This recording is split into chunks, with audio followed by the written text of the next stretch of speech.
Assalamu alaikum and welcome back to another episode of Manifesting Muslimah. I'm your host, Zara Pedersen, and in today's episode, I'm going to be asking you a really difficult question. Actually, in fact, I kind of hinted at it last week's episode Monday. So if you listened to that episode or watched it on YouTube, then you might know what's coming for today's episode. This is not an episode for those of you who are easily triggered, easily offended, easily hurt.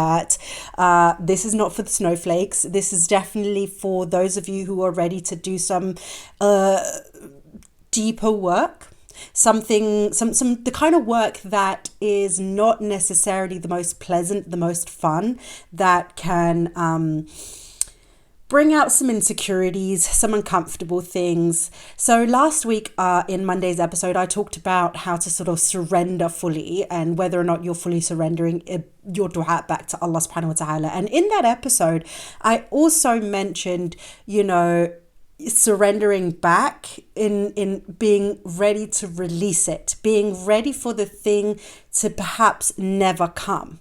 And the surrender aspect of that can be difficult depending on what dua we're making. And one of the duas that I've seen a lot of people through the work that I've been doing have a difficult time letting go of is the marriage one. That is the dua that I have found that a lot of you out there are struggling to surrender back to Allah and being okay with. And here's the thing, and this is why this is not for you if you're very sensitive around this. Maybe come back to it again another time, but being okay with it if it isn't written for you. I know, dun dun dun.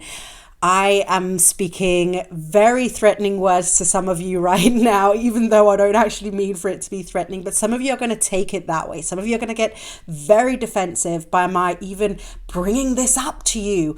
Going to feel very hurt, very betrayed even by Allah subhanahu wa ta'ala, angry with Allah, frustrated, asking, but why? Like, so you're immediately kind of, some of you getting a little bit defensive. Maybe some of you, if you're like listening to this and you're out on a walk and you can't have like a visceral reaction, you might just feel it inside of you. You can feel like you're feeling a little defensive. Maybe you clenched your jaw a little bit. Maybe you just felt like a shiver run up your spine.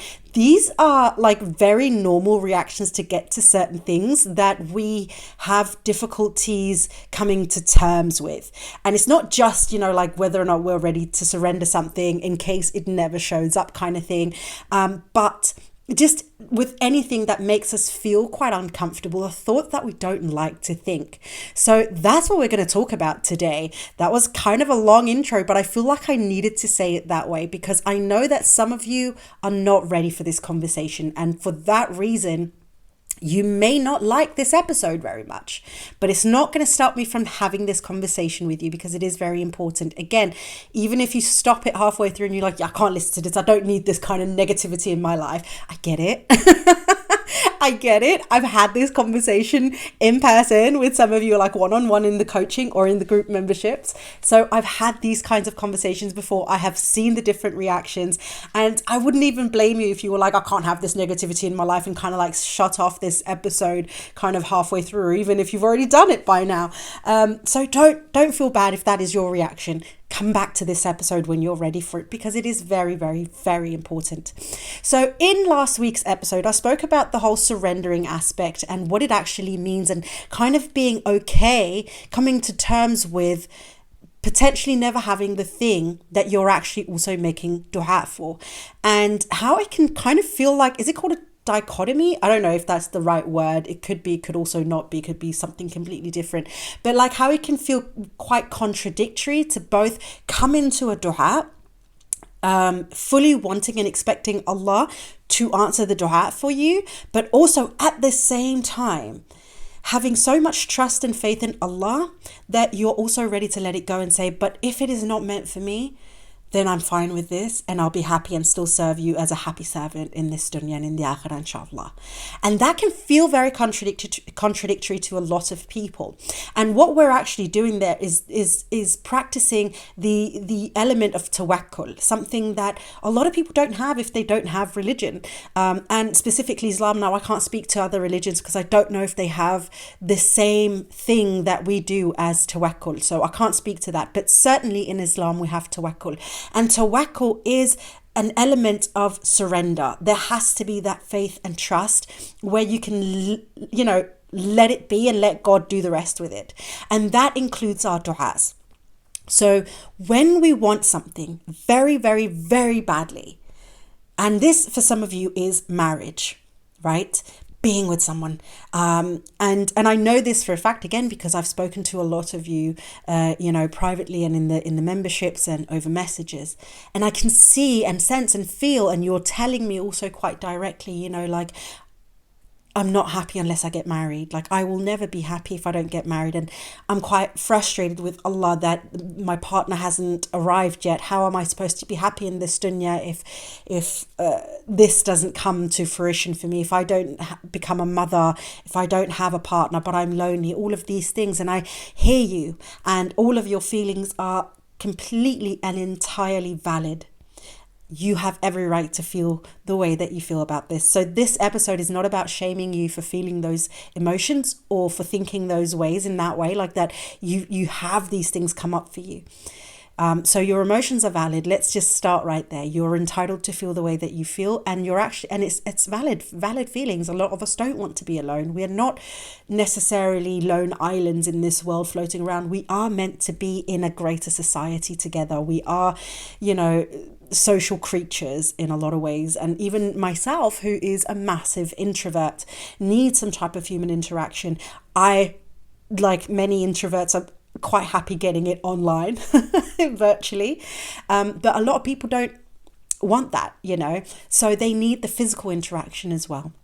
And for a lot of us, that includes having a partner. It includes having that partner to share our life with, potentially start a family with, live with, all of those things, right? So it's totally fine. I appreciate the emotions that are attached to marriage and the need for what a marriage could potentially give you.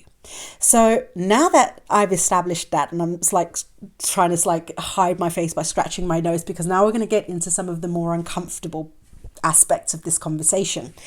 And that is, what if it's not meant for you? And I'm going to ask you a question now.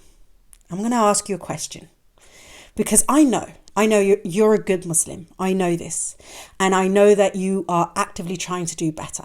I know that you are, on a journey with your deen, with your Islam, to learn more, to become a better Muslim for the sake of Allah. And that, you're trying. I get that.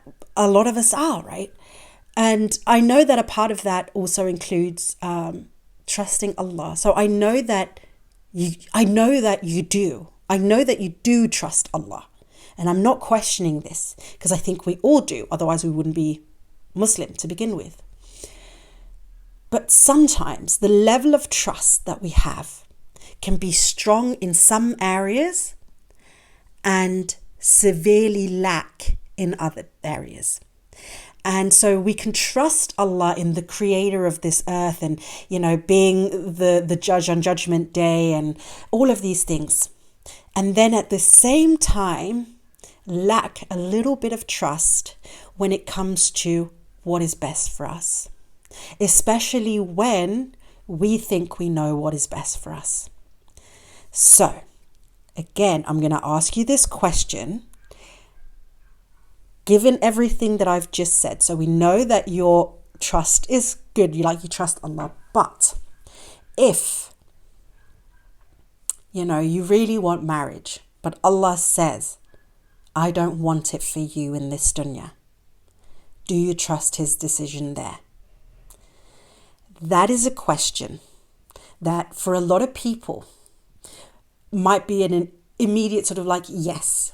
However, a lot of people will follow that yes with a but. No, I trust Allah, but Why not? That right there, if that was your inclination as well to be like, no, of course I trust Allah, but... And then there's like a follow-up with some kind of question or some doubt, some hesitation, something going on there.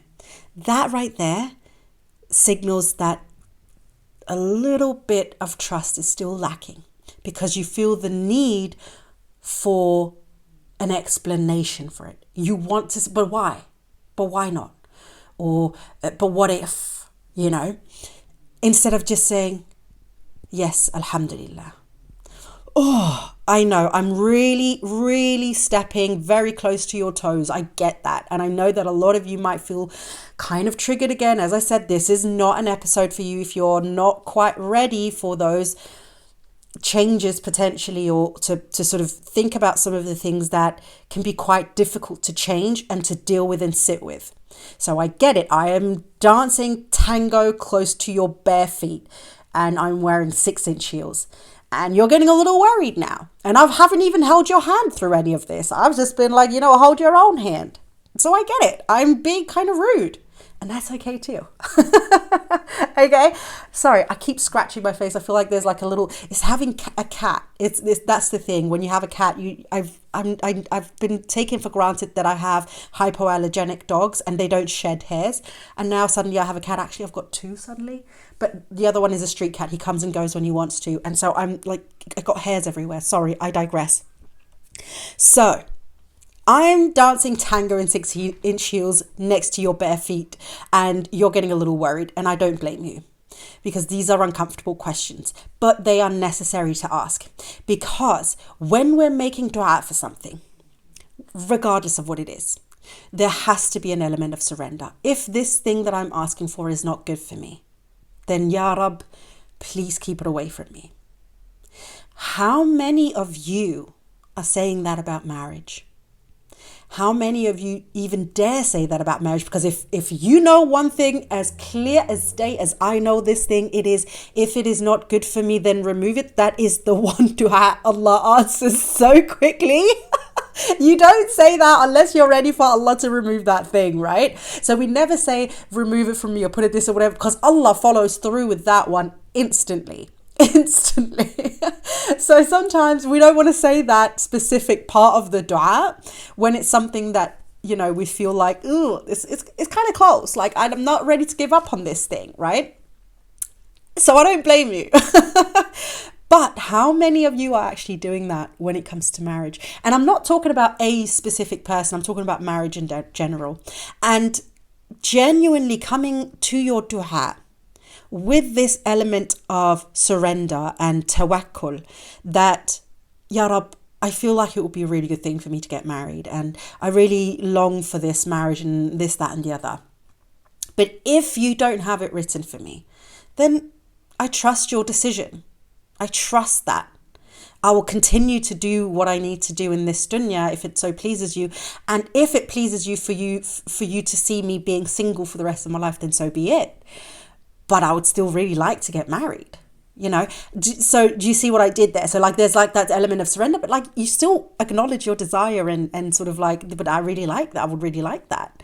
So it's not about denying your desire. It's not about saying to Allah and pretending to Allah like, oh yeah, see, I can fool you. I don't want it. And, reverse psychology tricking him into like giving you one because you said, I don't want it.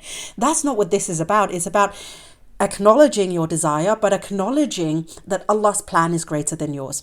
Now, I feel like, because I've been talking and I haven't even said this yet, and I feel like this is very important to say, I'm not saying that marriage is not in the cards for you. In fact, I hope marriage is in the cards for you. And I trust that it is, because I also trust that if Allah gives us this desire and it's a really strong desire, then it is because He wants us to have it. Okay? But when all of that is said and done, the surrender aspect still has to be there. Despite all of that, you still have to surrender back to Allah's plan, right? And that is the difficult part.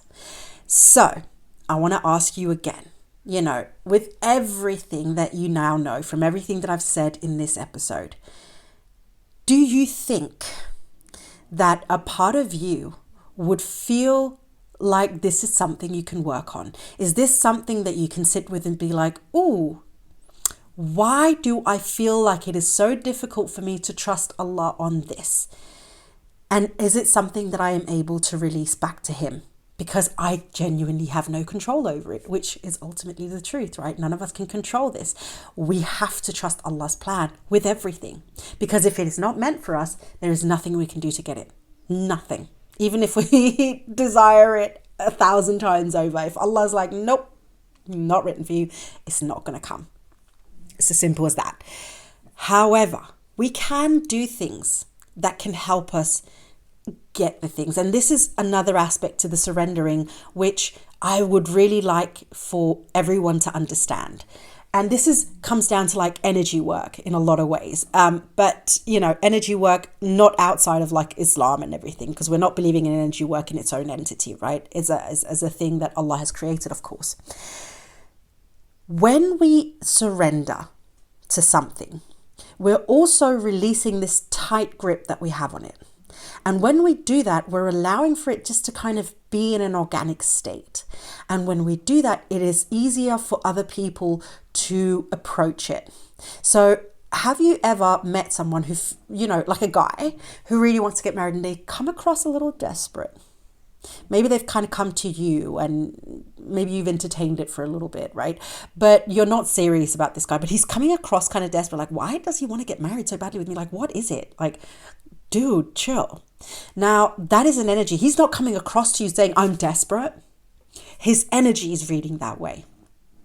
And as a result, he becomes a little bit off-putting, right? A little bit like, oh, what's wrong with you? Why are you so desperate? Now, look in the mirror and see if you're doing the same thing. And then on top of that, you're trying to rush it more by saying to Allah, but I'm 30 now, I'm 40 now, I'm 45 now, I'm 50 now. And so you're creating even more of this desperate energy around it because you're now attaching a deadline, you're attaching a timeline. You're saying, I'm becoming less and less desirable, even though by what standards? Age? Which is absolutely ridiculous. People get married, well into their 80s and 90s as well, Is it the most popular thing? Perhaps not. But I mean, that's just society, like society's unwritten rules. And it means what? Absolutely nothing. So if Allah's got it written for you to get married when you're 40 or 50 or 60, wouldn't it be better to have that marriage if it is, ordained by Allah, than one that you're trying to force to happen in your 20s or 30s, right? So again, it comes down to that tawakkul. If you came to Allah and had a full-on conversation with Him face to face, which we will all do, on Yawm al-Qiyamah, but let's say we had one before Yawm al-Qiyamah, and we stood in front of Allah and Allah says, I've got marriage written for you, but you're going to be 77. But that marriage will take you to Jannah. And it's going to save you a lot of heartache, and it's going to be everything you looked for, and it's going to be the person you're going to spend eternity with on the other side as well. Would you, in the state that you're in right now, really stand up to Allah and say that's not good enough? Because that's what a lot of you guys are doing right now. You're doing it right now and not understanding that some of you are trying to rush something that Allah has ordained because it is going to be the best for you. And you're complaining about it in this dunya by saying, but yeah, I trust you, but, right? So you're trying to rush it.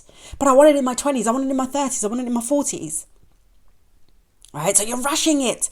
And Allah's like, why are you trying to rush something? I'm giving you the best of it, but it's not going to come till this, or it's going to come at this point because it's the right time for you.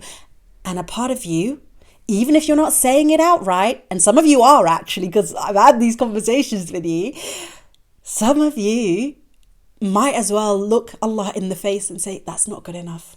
I don't trust your decision. Now sit with that, because that right there, if that doesn't do something to you, if you don't have a very visceral emotion or like feeling in your body when thinking that kind of thought, well, then I don't know what to say to you, sis, because you should. You should. Every time you make a decision in this dunya, every time you feel like it's not good enough, or that Allah has abandoned you, or that Allah is not following through or whatever, imagine having the conversation with Allah imagine standing in front of Allah and saying the same thing to him that you're thinking right in that moment. And when it comes to marriage, a lot of you, and I'm saying you because I've never really had those thoughts about marriage. I've got to go about other things. So don't worry. It's not like I'm sitting here and polishing a halo that doesn't exist over my head. But I have it with other things. So I'm working on it with other things. But like, so let's just include all of us, because it's not just about marriage. But I'm, using this example for marriage because I know that this is something that weighs quite heavily on everybody's mind. But we're all doing it to some extent, depending on whatever area we're feeling very, very strongly towards, right? But we're complaining about it. And in a lot of ways, we're feeling like Allah is neglecting it, or us, or not answering our dua, or punishing us, or whatever it might be. And let's just take that moment and imagine standing in front of Allah and saying those things to him. You didn't do it right. You planned it wrong. Your plan was not correct. I know better than you. Eek, right? Eek. Could you imagine saying that to Allah? Well, I wasn't pleased because I think that you did it wrong. To Allah subhanahu wa ta'ala, the creator of creation. I don't think you did it right when it came to me in my life. Astaghfirullah. Can you imagine? Imagine that conversation. Astaghfirullah. The arrogance. The arrogance. Even when we don't mean it to be arrogant, right? I don't know about you, but that's quite scary. And it's one of those things to remind myself of having to have conversations with Allah. And even today, so there's the Yawm al-Qiyamah conversation, which we're all going to have, but even in our daily conversations with Allah, in our subconscious, when we're praying, as we're going throughout life, Allah is not just bopping in and out of our lives. He's there all the time. He's watching us all the time and seeing it. So even if we're not meaning to speak to Allah, it's still a conversation with Allah, even when we're not meaning to, because he's still there and he's still hearing and listening, and we need to be aware of that. So when we're complaining about something, it's kind of like saying, I'm going to invite my friend, and then I'm going to forget my friend is here, and then I'm inviting another friend, and I'm going to complain to this friend about the first friend I invited because I forgot they were there. And the person's sitting there, they're hearing everything, but I just forgot they were there, so I'm going to complain about it to my other friend. It's a little bit embarrassing, isn't it? Yeah, and we're doing that with Allah all the time. All the time. I heard, I think it was Omar Suleiman in his podcast, the Eid series that he did this year about the Barzakh. And by the way, if you haven't heard that series, wonderful series, really got me so many times. I had so many reactions to that series. Such a powerful series. MashaAllah and tabarakallah, he really did an amazing job on that. Caught myself several times crying listening, but not crying out of sometimes it was also regret for my own stuff and things in the past. That's a whole other episode, I suppose, but just now that we're here, really sitting with that, but so if you haven't, anyway, listen to it. It's absolutely beautiful, but also crying out of just wonderment and love for Allah. But in one of the episodes, I feel like it was the one in the series of the Barzakh, because I kind of also listened to some of the other podcast episodes that he done. But I'm pretty sure it was in one of the ones about the Barzakh where he said, imagine yourself the way that you'll carry yourself around a person of high esteem. You'll go to the masjid and there's a sheikh or there's an imam or somebody of high esteem, and when you go there, you kind of carry yourself a little bit differently, and you're choosing your words carefully and whatever and whatever and whatever. And then you go home and then you act like nothing again. You're just whatever. Swearing, cussing, complaining, gossiping, whatever it is that you want to do. Forgetting that the one that holds the highest esteem, or should hold the highest esteem, is still there with you, Allah subhanahu wa ta'ala. And you still need to hold that kind of decorum with him in a lot of ways. Umar Suleiman said it much better and much more succinct in his episode, in one of his podcast episodes. So again, I would highly suggest you go and listen to it. But if you haven't already, of course, I'm sure you have, because if you're listening to me, I'm sure you're already listening to some really good other podcasts out there as well. But it's the same thing for us. We forget that Allah is still listening and He's still walking with us. So even when we're not consciously calling on Allah, it's not like we have to call and it's like, okay, give me 5 minutes, I'll be there. He's there. He never left. He was always there. So even when we're not consciously speaking to Allah, we're still speaking to Allah because Allah is constantly listening. And so what are those thoughts saying? What are those actions saying? What are you saying to your friends? And I know for a fact that a lot of you have a lot of negativity and negative thoughts and pessimism around marriage and why it's taking so long. And for those of you who are just listening to the audio version and not watching the video, I'll put that in quotation marks because there is nothing that's taking too long. It is exactly happening the way it's meant to because it is happening in Allah's divine timing and plan. So there's nothing that's delayed, nothing that's taking too long, none of that stuff. It is happening exactly the way it's meant to. But in our minds, because we want it when we want it, it feels like it's taking too long. Anyway, I feel like I said a lot in this episode, and I can also see I've been speaking now for nearly 30 minutes. But I really want to come back to the questions again, sit down with some of the questions that I've asked you today, especially for those of you who felt yourself like getting a little bit more of like a rapid heartbeat around like the thought of never getting married, who maybe felt saddened, maybe felt hopeless, whatever the things that are coming up for you when you're hearing like, what if it's not meant for you? What if you never get married? Really that question, what if Allah has never written marriage for you? Are you still going to be okay with that? And if the question is anything but a sterling yes, because I trust in Allah's plan for me above my own, and with no buts, howevers, ifs and whatever, none of that after that. And you can say that with pure confidence and your heart's not racing, your palms aren't getting sweaty, mom's spaghetti, whatever the Eminem lyrics are, you know, then good, alhamdulillah, khair inshallah. But if all of those things are coming up for you, maybe it's time to sit down and do a little bit of work on your relationship with Allah and your trust, your tawakkul in His plan, and why it's so hard for you to surrender that back to Allah and to trust in His plan. There's some questions there that you definitely can do a little bit of work on. We all can. Again, this is not just for you, this is for all of us. And if you're struggling with that, you know I am always available. You can book a one-on-one coaching session with me through the link. I can help you work through some of those things that might be coming up for you. Or you can sign up for my membership meetings. We meet every Monday and Thursday for the price of, I think, 2 cups of coffee every month, which is like £10. Well, it depends on where you live, because some places that is a cup of coffee. Yes, inflation, what a wonderful thing. That was sarcastic, by the way, and I'm so sorry. I'll never sing to you again. That's a lie. I know that. I lied. I will probably end up singing to you once again. Anyway, that's what I wanted to talk to you about today. For once, I feel like I actually said, oh, I think I'm going to do this episode next week. And then I actually did it. So good for me. I actually did that. Alhamdulillah. Thank you, Ya Rabb. Anyway, my darling, I hope that was something beneficial for you today. I hope that even though I might not have been super warm and fuzzy in this episode, and you might feel like I kind of, again, stepped on your toes and slapped you across the face a couple of times, that you understand why I had to do it for this episode, and I hope you can appreciate the message and the lessons from this episode. I'd love to hear your thoughts. As usual, feel free to reach out to me over on Instagram at Manifesting Muslima, or comment on the episode on Spotify. If you're watching on YouTube, then in the comment sections. I'd love to hear your thoughts in general, and don't forget to share this podcast with your friends. If you're watching on YouTube but you haven't subscribed, go ahead and subscribe. I'm trying to reach my 500 subscriber count, and if you are listening on the podcast but you haven't done so yet, please go ahead and support my YouTube channel by doing the same. I just want to reach 500 subscribers. It'll get me one step closer to being able to monetize on my podcast, which I would really, really like to do.